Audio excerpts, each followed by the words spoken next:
The call should have disconnected when Megan answered. Technology occasionally serves justice through malfunctions that preserve what participants intended to conceal. I pressed the button to hang up, but her voice continued streaming through my phone's speaker with crystal clarity. "Daniel's such an idiot." Megan's laughter carried the cruel edge I'd been hearing more frequently. "He has no clue I'm screwing Scott right under his nose. Last Tuesday, we did it in his own garage while he was at the hardware store." Her friends erupted in appreciative giggles. "Megan, you're terrible," one said. "How long has this been going on?" 3 months. Scott's so much better than Daniel in every way. More money, better car, actually knows how to satisfy a woman. Daniel just fixes engines all day and comes home smelling like motor oil." I sat frozen in my kitchen chair, phone trembling in my hand. The woman I'd planned to marry in 6 weeks was discussing our intimate life like entertainment for her social circle. "What about the wedding?" another friend asked. "Oh, I'm going through with it. Daniel's got that inheritance coming from his grandmother, plus the garage is worth something. Scott and I figured we'll let Daniel pay for the honeymoon, then I'll file for separation. Scott's already got the divorce attorney picked out."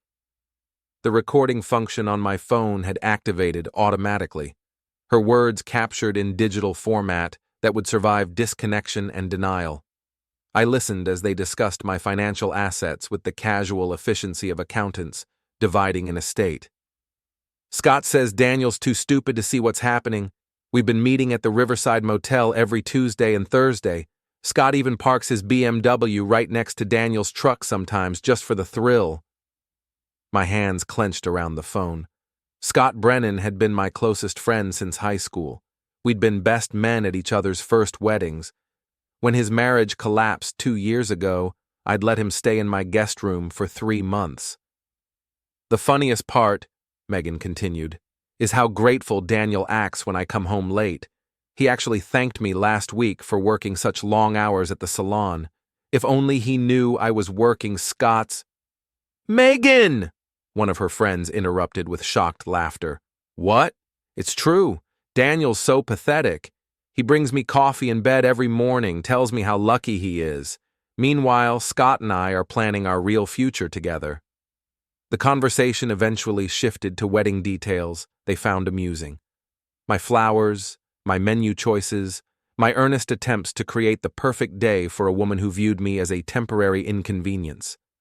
When Megan finally hung up with her friends, my phone rang immediately. Her contact photo smiled at me from the screen, the picture I'd taken during our vacation to the mountains, when I'd still believed her happiness was genuine. "Hey, honey." Her voice carried the sweet tone she'd perfected for my benefit. "Sorry I missed your call. Just finished with a difficult client." "No problem," I managed. "How was your day?" "Exhausting." This woman wanted highlights that would have fried her hair completely.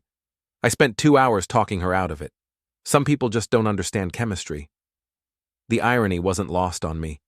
"I'm sure you handled it perfectly." "You're so sweet. Listen, I'm grabbing dinner with the girls tonight. Jennifer's having relationship drama again. You know how it is." Jennifer. One of the voices I'd just heard encouraging Megan's betrayal. "Of course, take your time. I love you, Daniel. See you later tonight." "Love you too." The line went silent. I sat staring at my phone, at her picture, at the engagement ring receipt still tucked under my coffee mug. 3 months. She'd been planning this destruction for 3 months while I'd been planning our wedding. My garage sat behind the house, tools organized exactly how my father had taught me. Every wrench in its designated place, every part catalogued and stored. I'd built this business from nothing, earned every customer through honest work and fair prices. The inheritance Megan mentioned so casually came from my grandmother's life insurance, money intended to help us start our family. Scott's BMW was parked at the Riverside Motel when I drove past an hour later. Room 237, according to the registration I could see through the office window. The same room number where he'd taken his ex-wife before their marriage imploded. But confrontation would offer immediate satisfaction while surrendering the comprehensive destruction that planning permits. My idiot status would serve as camouflage for operations they couldn't anticipate. I drove home and opened my laptop. Wedding invitations had already been sent. Both families expected to celebrate in 6 weeks. Megan's parents had flown in from Portland for dress fittings. My parents had planned the rehearsal dinner at their favorite restaurant. The guest list included everyone who mattered to us, everyone who would witness whatever came next. Tuesday morning arrived with Megan's usual performance.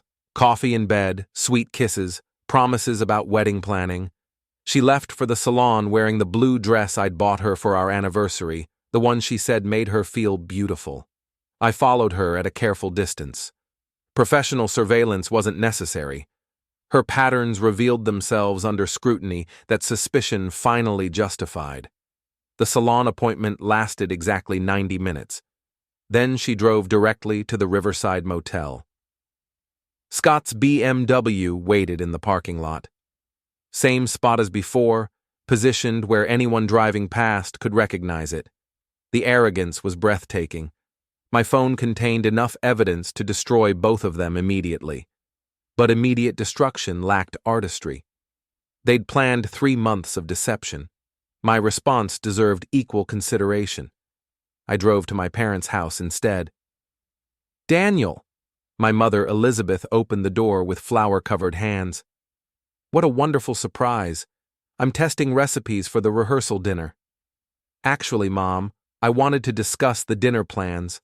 I have some ideas." My father, Robert, emerged from his workshop wearing the same expression of mild curiosity he'd perfected over 40 years of marriage. "Everything all right, son?" "Better than all right. I want to make the rehearsal dinner special, really memorable." We spent 2 hours discussing venues, guest lists, and timing. My parents' enthusiasm was genuine. They'd waited years for me to find someone worth marrying. Their disappointment in my first marriage had been carefully concealed, but deeply felt. "Megan's such a lovely girl," my mother said, arranging sample centerpieces. "So different from Jessica, much more refined." "She certainly knows what she wants," I agreed. "That's important in a wife, someone with clear goals and strong opinions." My father nodded approvingly. "Scott seems to think highly of her, too. He mentioned how lucky you are every time we've talked." Scott's been very supportive of our relationship. Good friends are invaluable during major life transitions. Having his blessing means something. I helped my mother test cake flavors while my father showed me improvements to their sound system. The dining room speakers he'd installed for holiday gatherings would provide excellent acoustics for intimate family conversations. "The Bluetooth connection works perfectly," he demonstrated. "We can stream music from anywhere in the house." "That's impressive, Dad. Very modern." "Your mother insisted on upgrading everything for the wedding events. She wants everything perfect for Megan." That evening, Megan returned home glowing with satisfaction. Her hair was slightly mussed, her lipstick completely gone, but her smile radiated contentment. "How were the girls?" I asked. "Dramatic as always. Jennifer's boyfriend problems are getting ridiculous. She needs to just dump him and move on." "Sometimes people stay in situations that aren't good for them." "Exactly. Life's too short to waste time on the wrong person." She curled against me on the couch, her head on my shoulder, while we watched television. Her performance was flawless, the devoted fiancée enjoying quiet domestic moments with her beloved. "I've been thinking about our honeymoon," she said during commercial breaks. "Maybe we should extend the trip. Stay in Europe an extra week." "That sounds expensive." "We can afford it. Your grandmother's money will cover everything, and the garage is doing so well." Her casual mention of my inheritance confirmed everything I'd overheard. She'd calculated our financial situation with the precision of an accountant preparing for asset division. "I want our honeymoon to be perfect," she continued. "Something we'll remember forever." It definitely will be memorable. Thursday followed the same pattern. Salon appointment, motel rendezvous, evening performance as loving fiancé. But this time, I was prepared.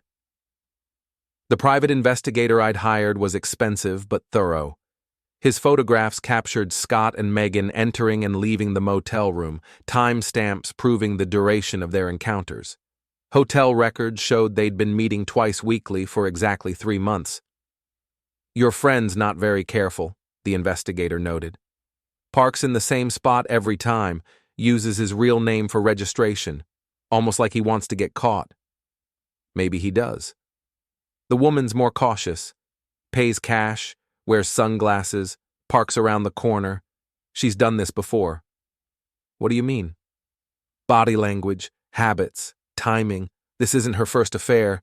She's got the routine down to a science. The photographs told their own story. Scott's confident swagger, Megan's careful surveillance of the parking lot, their casual intimacy as they walked to the room. They looked like a couple comfortable with deception. "You want me to keep following them?" "No, I have everything I need." That night, Megan discussed wedding flowers with the enthusiasm of a woman planning the happiest day of her life. She'd chosen white roses and baby's breath, traditional arrangements that would photograph beautifully. "I want everything classic and elegant," she explained. "Nothing trendy that we'll regret in 10 years.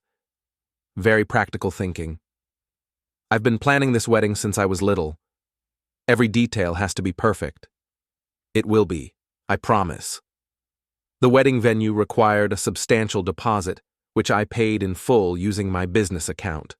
The caterer, florist, and photographer all received their final payments ahead of schedule. Every vendor confirmed their services with grateful appreciation for my promptness. "Most couples wait until the last minute," the wedding planner explained. "Your organization makes everything so much easier. I believe in honoring commitments. Megan's lucky to have someone so reliable. My reliability would indeed prove memorable."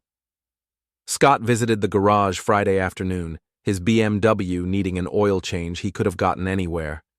His real purpose became clear when he started asking about wedding preparations. "Getting nervous about the big day?" he asked, leaning against my workbench. "Excited more than nervous. Everything's falling into place perfectly." Megan seems happy, really glowing lately. She's been working hard at the salon. New clients, longer hours, success suits her. She mentioned the long days. Good thing she has understanding friends to help her unwind. The audacity was remarkable. He was practically confessing while I changed his oil filter. "Friends are important during stressful times," I agreed. "I appreciate how supportive you've been." "That's what friendship means, being there when someone needs you." "Absolutely. Loyalty matters more than anything." He paid cash for the service, adding an unnecessarily generous tip. Guilt money, or perhaps payment for the entertainment value of deceiving someone he considered an idiot. "See you at the rehearsal dinner next week," he said, climbing into his freshly serviced BMW. "Wouldn't miss it." Saturday brought the final dress fitting. Megan's parents had flown in from Portland, her mother weeping with joy as alterations were completed. The dress was stunning, white silk with intricate beadwork, exactly what she'd dreamed of since childhood. "You look perfect, sweetheart," her mother said, adjusting the veil. "Daniel's going to cry when he sees you walking down the aisle." "I hope so. I want this moment burned into his memory forever." Her choice of words carried unintended prophecy. "Have you written your vows yet?" her father asked during lunch. "I'm working on them. I want to express how Daniel has changed my life, how he's shown me what real love means." "That's beautiful, honey. Marriage is about finding your true partner. Daniel's definitely that. He's given me everything I never knew I wanted." Sunday dinner at my parents' house included both families, a tradition we'd established to help everyone bond before the wedding. Megan charmed my parents with stories about salon clients, while Scott entertained her parents with tales from his real estate career. "Daniel's lucky to have such good friends," Megan's father observed. "Scott speaks very highly of both of you." "We've been through a lot together," Scott replied. "I know Daniel better than anyone." That kind of friendship is rare, my mother added. It says wonderful things about Daniel's character. He's definitely one of a kind, Megan agreed, squeezing my hand affectionately. The conversation flowed naturally around the dinner table, both families genuinely enjoying each other's company. My parents had prepared their finest meal, using china reserved for special occasions. The dining room looked elegant with fresh flowers and carefully arranged place settings. "The rehearsal dinner's going to be beautiful here," Megan's mother said, admiring the room. "You've created such a warm, welcoming space." "We wanted Daniel's wedding celebration to feel like home," my father replied. "Family gatherings should be intimate and meaningful." I couldn't agree more. Some couples get so caught up in impressing people that they forget what marriage actually represents. Commitment, loyalty, honesty, my mother listed. The foundation of everything worthwhile. Exactly. Without those qualities, you don't really have a marriage at all. Megan nodded enthusiastically. "That's why Daniel and I work so well together. We share the same values." "It shows in how you treat each other," Scott observed. "Real couples have that natural chemistry you can't fake." "We're very compatible," Megan confirmed, her hand still holding mine. After dinner, I helped my father test the sound system one final time. The speakers throughout the house produced crystal-clear audio, every word transmitted with perfect fidelity. "This will be ideal for background music during the rehearsal dinner," he explained. "We can control everything from the main unit." "Or from any phone connected to the Bluetooth network?" "Exactly. Very convenient for spontaneous toasts or special announcements." "Perfect for surprises." Monday brought final confirmations from every wedding vendor. The church was reserved, flowers ordered, cake decorated and ready for delivery. Photography packages included both ceremony and reception coverage, with special emphasis on family portraits. "We'll capture every important moment," the photographer promised. "These memories will last forever." That's exactly what I'm counting on. Tuesday marked Megan's regular appointment at the Riverside Motel. I followed at a distance, confirming the routine one final time. Scott arrived first, always punctual for their encounters. Megan appeared 15 minutes later, scanning the parking lot before entering room 237. They stayed exactly 2 hours, long enough for extended intimacy, brief enough to maintain plausible deniability about salon appointments that never appeared on any schedule. Wednesday evening, Megan discussed final wedding details with infectious enthusiasm. Her excitement seemed genuine, perhaps because she viewed the ceremony as the culmination of her elaborate deception rather than the beginning of our marriage. "I can't believe it's finally happening," she said, reviewing our timeline. "In 4 days, we'll be husband and wife. It feels surreal. I keep thinking about our vows, what we'll promise each other in front of everyone we love. Public commitments carry special weight. That's why I want mine to be perfect. Words that really capture how I feel about you, about us. I'm sure they'll be memorable. I hope so. This is our moment to show everyone what we mean to each other. Everyone will definitely understand our relationship after the wedding." She kissed me goodly, her lips soft and warm against mine. The same lips that had been kissing Scott hours earlier, the same mouth that had called me an idiot while planning my financial destruction. "I love you, Daniel. More than you'll ever know. I love you too, Megan. Exactly as much as you deserve." Thursday evening arrived with perfect weather, clear skies and mild temperatures ideal for outdoor photography. Both families gathered at my parents' house by 6 o'clock, everyone dressed in their finest casual attire. Megan looked stunning in a navy blue dress that complemented her engagement ring perfectly.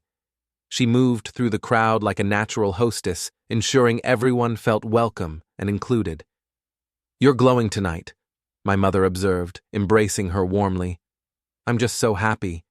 Tomorrow feels like a dream come true." That's exactly how a bride should feel. Scott arrived fashionably late, carrying an expensive bottle of champagne and wearing his most charming smile. He greeted both families with the confidence of someone completely comfortable with his role in our celebration. "The happy groom," he announced, clapping me on the shoulder. "Ready for the big day?" "More ready than you can imagine. I brought some special champagne for toasts tonight. This deserves a proper celebration." "Very thoughtful of you. Only the best for my oldest friend." Dinner proceeded flawlessly. My mother had prepared Megan's favorite meal, herb-crusted salmon with roasted vegetables and wild rice. The conversation flowed naturally between both families, everyone genuinely enjoying the evening. "To think, this time tomorrow you'll be married," Megan's father said, raising his wine glass. "It seems like yesterday you were both children." "Time moves quickly when you're happy," Megan replied, squeezing my hand. "That's the truth. Good marriages make the years feel like months." "I can't wait to start our real life together," she continued. "Everything up until now has just been preparation." "Marriage changes everything," my father agreed. "You become a team, facing the world together." "With complete honesty and trust," my mother added. "Those are the only ways partnerships survive." "Daniel and I don't have any secrets from each other," Megan said confidently. "We tell each other everything." "That's wonderful, sweetheart. Communication is the foundation of lasting love." Scott nodded approvingly. "You two are perfect examples of what marriage should be: complete openness and mutual respect." "We've certainly learned a lot about each other over the past few months," I observed. "The engagement period reveals so much about compatibility," Megan's mother said. "How couples handle stress, make decisions, treat each other when no one's watching." "Very true. People show their real character when they think no one's paying attention." As dessert was served, I excused myself to help my father with the sound system. The Bluetooth connection was working perfectly, ready to stream audio throughout the house with crystal clarity. "Everything's set up exactly as we discussed," he confirmed quietly. "Perfect timing. I think everyone's ready for some entertainment. The speakers in the dining room will provide excellent acoustics. This is going to be very memorable." I returned to find both families engaged in animated conversation about wedding traditions, honeymoon destinations, and future grandchildren. The atmosphere was warm and celebratory, everyone genuinely invested in our happiness. "Daniel," Megan called out as I rejoined the group. "We were just discussing our honeymoon plans. Everyone thinks 2 weeks in Europe sounds perfect." "It certainly does. A trip we'll never forget." "Your grandmother would be so proud," my mother said softly. "She always wanted to see you settled with someone worthy of your love." "Megan's definitely worthy of everything she's going to receive." "That's so sweet," Megan beamed, her happiness apparently genuine. Scott raised his champagne glass. "I'd like to propose a toast to the happy couple. Daniel, you're like a brother to me, and Megan, you've become family too. Watching your relationship develop has been incredible." "Here, here," both fathers agreed, raising their glasses. "To Daniel and Megan," Scott continued, "may your marriage be everything you've planned and more." "Thank you, Scott. That means everything coming from you. I just want you both to be happy. You deserve all the joy life can offer." The toast concluded with enthusiastic applause. Both families were clearly moved by the sentiment, impressed by Scott's eloquent words and obvious affection for us.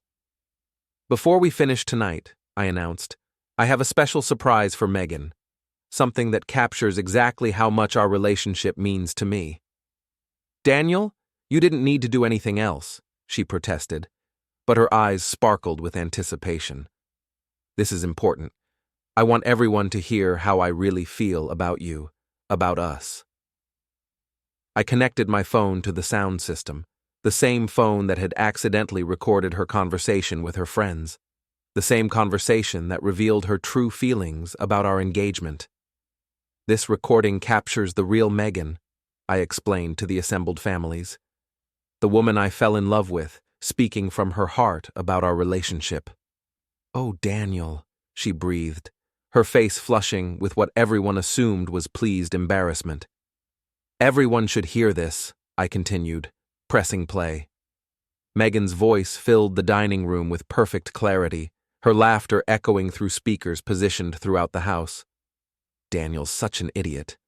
He has no clue I'm screwing Scott right under his nose. The silence that followed was absolute. 20 people frozen in their chairs, wine glasses suspended halfway to lips, expressions shifting from confusion to comprehension to horror. Last Tuesday, we did it in his own garage while he was at the hardware store. Megan's face had turned completely white, her mouth opening and closing without sound. Scott had gone rigid, his champagne glass trembling in his hand. Scott's so much better than Daniel in every way. More money, better car, actually knows how to satisfy a woman. My mother's hand flew to her mouth. My father's expression had turned to stone. Both sets of parents stared at Megan and Scott with dawning understanding. "What about the wedding?" one of her friends asked on the recording. "Oh, I'm going through with it. Daniel's got that inheritance coming from his grandmother, plus the garage is worth something." Megan's father stood up abruptly, his chair scraping against the floor. "Turn it off," he commanded, his voice barely controlled. "Let it finish," I replied calmly. "Everyone should hear the complete truth. Scott and I figured we'll let Daniel pay for the honeymoon, then I'll file for separation. Scott's already got the divorce attorney picked out." Scott finally found his voice. "Daniel, this isn't what it sounds like. Scott says Daniel's too stupid to see what's happening. We've been meeting at the Riverside Motel every Tuesday and Thursday." "You piece of—" my father started, rising from his chair. "Dad, please, let them listen to everything." The recording continued with devastating precision, each word destroying relationships that had taken years to build. Megan's description of our intimate life, her casual discussion of my financial assets, her cruel laughter at my expense. When her voice finally stopped, the silence stretched for what felt like hours. 20 people processing the complete destruction of everything they'd believed about the woman sitting frozen at our dinner table. Megan's mother was the first to speak, her voice shaking with rage. "How could you do this to him? To us? We flew across the country for your wedding." "Mom, I can explain." "Explain what? That you're a lying, cheating—" Her father's voice cracked with emotion. "We raised you better than this. You don't understand the situation." "I understand perfectly," my mother interrupted, her usual warmth completely absent. "You're a gold-digging manipulator who was planning to steal my son's inheritance." Scott attempted damage control. "Look, everyone, this got out of hand, but—" "Shut up," my father commanded. "You've been lying to our faces for months. It wasn't supposed to happen this way." "How was it supposed to happen?" I asked quietly. "After the honeymoon? After you'd spent my grandmother's money?" Megan finally found her voice, though it came out as barely a whisper. "Daniel, please, we can work this out." "Work what out? You called me an idiot while planning to destroy my life." "I didn't mean those things. I was just talking. You know how girls get when they're together. For 3 months? At the Riverside Motel? Room 237? Her face crumpled as she realized the extent of my knowledge. "You followed us?" "I didn't need to follow you. You broadcast your plans to anyone willing to listen." Both families began standing up, gathering purses and coats with the mechanical movements of people in shock. The celebration had transformed into a wake for relationships that had just perished. "Where are you going?" Megan called out desperately as her parents headed for the door. "Home," her mother replied without turning around. "We're flying back to Portland tonight." "Mom, wait." "Don't call us, Megan. Don't come home. Don't contact us until you figure out how to become the daughter we thought we raised." The door slammed behind them, leaving Megan staring at the space where her family had been. Scott made his own attempt at escape, but my father blocked his path. "You're not leaving until you explain yourself." "There's nothing to explain. You heard everything." "I heard you planning to steal from my son and humiliate our family." "It wasn't about money. It was exactly about money, her inheritance, his business, their wedding expenses. You calculated everything. Scott's composure finally cracked. Fine. You want the truth? Megan came on to me, not the other way around. She said Daniel was boring, that she needed someone with more ambition. That's not true, Megan protested. Really? Whose idea was the divorce attorney? Whose plan was it to wait until after the honeymoon? They turned on each other with the viciousness of conspirators whose scheme had collapsed. 3 months of careful planning dissolving into mutual accusations and desperate self-preservation. You said you loved me, Megan accused. I said I wanted to sleep with you. That's completely different. You promised we'd be together after the divorce. I promised a lot of things. People say whatever they need to say. I watched their relationship implode with the same clinical interest I'd used to diagnose engine problems. Every component failing simultaneously, each breakdown causing additional damage throughout the system. Well, I said finally, I think that concludes our rehearsal dinner. Megan turned to me with tears streaming down her face. Daniel, please. I know this looks terrible, but I do love you. I made mistakes, but we can fix this. Fix what? Your 3-month affair? Your plan to steal my inheritance? Your complete contempt for everything I am? I was confused, scared about getting married. People do stupid things when they're scared. Stupid things like calling the person you claim to love an idiot while planning their financial destruction. I didn't mean any of that. I was just trying to sound sophisticated in front of my friends. Sophisticated?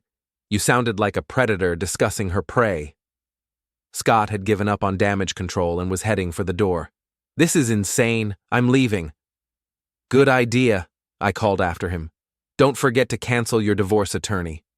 The door slammed again, leaving just Megan and my parents in the dining room. The remnants of our celebration surrounded us. Empty champagne glasses, half-eaten cake, flowers that would never make it to a wedding. I'll pack your things tonight, I told her quietly. You can pick them up tomorrow. Where am I supposed to go? My parents won't talk to me. I don't have any money. You should have considered that before planning to steal mine. Daniel, please. No. We're done. The wedding's canceled, the engagement's over, and I never want to see you again. She stared at me for a long moment, perhaps finally understanding that her performance had reached its conclusion. Then she grabbed her purse and headed for the door. You'll regret this, she said, her voice carrying a trace of the venom I'd heard in her recorded conversation. I could have made you happy. You already did, just not the way you intended. 3 days later, Megan appeared at my parents' house screaming. I was helping my father repair their fence when her car screeched into the driveway, music blaring from speakers that had probably been audible for blocks. Daniel! She shrieked, stumbling out of her vehicle. You ruined everything! My parents won't talk to me. I lost my job. Everyone in town knows what happened. That's what happens when people hear the truth about you. It wasn't the truth. I was just talking, just being dramatic for my friends. For 3 months? At a motel? With my best friend? She looked terrible. Her hair was unwashed, her clothes wrinkled, her makeup smeared from crying. The polished facade she'd maintained throughout our relationship had completely disappeared. I have nowhere to go, she continued, her voice breaking. Scott won't return my calls. My friends think I'm disgusting. The salon fired me for bringing drama to work. You brought this on yourself. I made mistakes, but destroying my entire life was cruel and vindictive. I didn't destroy your life. I just revealed what you'd already done to mine. My mother appeared on the front porch, her expression cold as winter. You need to leave, Megan. You're not welcome here. Mrs. Waverly, please, I know Daniel's angry, but we can work through this. Work through what? Your plan to steal from our family? Your complete disrespect for our son? I never meant to hurt anyone. You meant to hurt Daniel in the worst possible way. You planned it for months. Megan's composure finally shattered completely. She collapsed against her car, sobbing with the abandon of someone whose carefully constructed world had imploded. "I loved him," she wailed. "I really did love him." "No," I said quietly. "You loved what I could provide. There's a difference." "That's not true. I wanted to marry you." "You wanted to marry my bank account and my inheritance. I was just the inconvenience attached to them." "Scott seduced me. He said you didn't appreciate me, that I deserved better." "Scott didn't force you to call me an idiot. Scott didn't make you plan my financial destruction. Scott didn't create your contempt for everything I am." She stared at me through her tears, perhaps finally understanding that her victim had become something else entirely. "What happened to you?" she whispered. "You used to be so sweet, so trusting." I learned the difference between being trusting and being stupid. "So you decided to humiliate me in front of both our families?" "I decided to show everyone exactly who you really are." "And now what? You feel better? You got your revenge?" I considered her question seriously. Did I feel better? The woman who'd planned to destroy my life was now homeless, jobless, and abandoned by everyone who'd once cared about her. Her elaborate scheme had collapsed, leaving her with nothing but the consequences of her own choices. "Yes," I said finally. "I do feel better." "You're not the man I fell in love with." "You never fell in love with me. You fell in love with my assets." "That's not true." "It's completely true. You said so yourself, in your own words, recorded for posterity." She climbed back into her car, her movements mechanical and defeated. "This isn't over, Daniel. I'll find a way to make you pay for this." "You already tried to make me pay, remember? With my own inheritance money." Her car lurched out of the driveway, leaving skid marks on the asphalt and the lingering scent of burning rubber. My parents and I watched until she disappeared around the corner. "Think we'll see her again?" my father asked. "I doubt it. She's got nothing left to gain here." "Good riddance," my mother said firmly. "I never trusted her completely, but I never imagined she was that calculating." The recording revealed her true character. "Thank goodness you found out before the wedding. Imagine if you'd discovered this after you were married." That was exactly her plan. Wait until after the honeymoon, then file for separation with her attorney already selected. Diabolical. Absolutely diabolical. We finished repairing the fence in comfortable silence, the physical work providing a satisfying contrast to the emotional drama that had dominated recent days.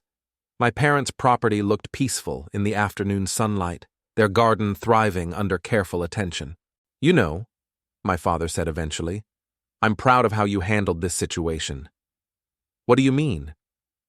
"You could have confronted her immediately, caused a scene, acted on emotion. Instead, you planned a response that revealed the truth to everyone who needed to hear it. She deserved to face the consequences of her choices. Absolutely, but you made sure those consequences were proportional and public. Everyone who would have attended your wedding knows exactly what kind of person she is. And what kind of person Scott is too. Yes. That friendship was obviously built on false foundations." My mother joined us in the garden, carrying glasses of iced tea and wearing a satisfied expression. "I just got off the phone with Margaret Sullivan. Apparently, Megan tried to get her old job back at the downtown salon. Let me guess, they weren't interested. Margaret said she wouldn't hire someone with such poor character judgment. Word travels fast in this town." "Good. Actions should have consequences." "They certainly do. Margaret also mentioned that Scott's real estate license is under review. Apparently, some of his clients heard about the situation and filed complaints about his trustworthiness." "Interesting. I hadn't heard that." Professional reputation matters in his business. People need to trust their real estate agent completely. Trust, the foundation of every relationship. Exactly. Once that's broken, it's nearly impossible to repair. We spent the rest of the afternoon working in the garden, planting flowers that would bloom throughout the summer. The physical activity felt therapeutic after weeks of emotional turmoil. "What are your plans now?" my mother asked as we cleaned up our tools. "Back to work, I suppose. The garage needs attention, and I've got customers depending on me." I meant personally, dating, relationships, that sort of thing. "I think I'll focus on myself for a while. This experience taught me some valuable lessons about reading people." Don't let her cynicism poison your ability to trust good people. "I won't, but I'll definitely be more careful about who I trust completely." That's wise. True character reveals itself over time, not through grand gestures or pretty words. Megan was certainly good with pretty words.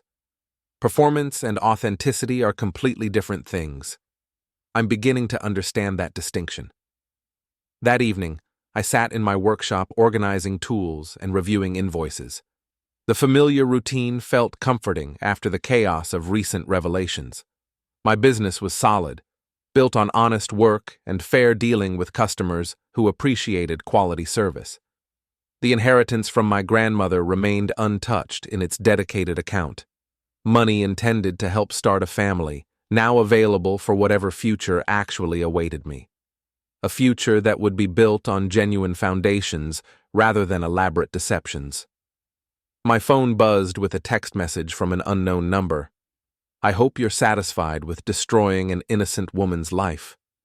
I deleted the message without responding. Megan's definition of innocence apparently differed significantly from mine. Another message appeared minutes later. "Scott says you recorded us illegally. We're talking to lawyers." I deleted that one too. The recording had been accidental, captured when she thought the call had disconnected. Her own words, spoken freely to her friends, revealed with perfect clarity. A third message. "You'll regret this. I promise you'll regret this." I blocked the number and returned to my invoices. Empty threats from someone whose elaborate plans had collapsed under the weight of their own deception. The garage felt peaceful in the evening quiet, tools organized exactly where they belonged, everything in its proper place. Tomorrow would bring new customers, new problems to solve, new opportunities to build something worthwhile. But tonight, I was content to sit in my workshop, surrounded by honest work and genuine accomplishment, knowing that I'd faced deception with truth and emerged stronger for the experience. The idiot's last laugh had indeed been worth waiting for.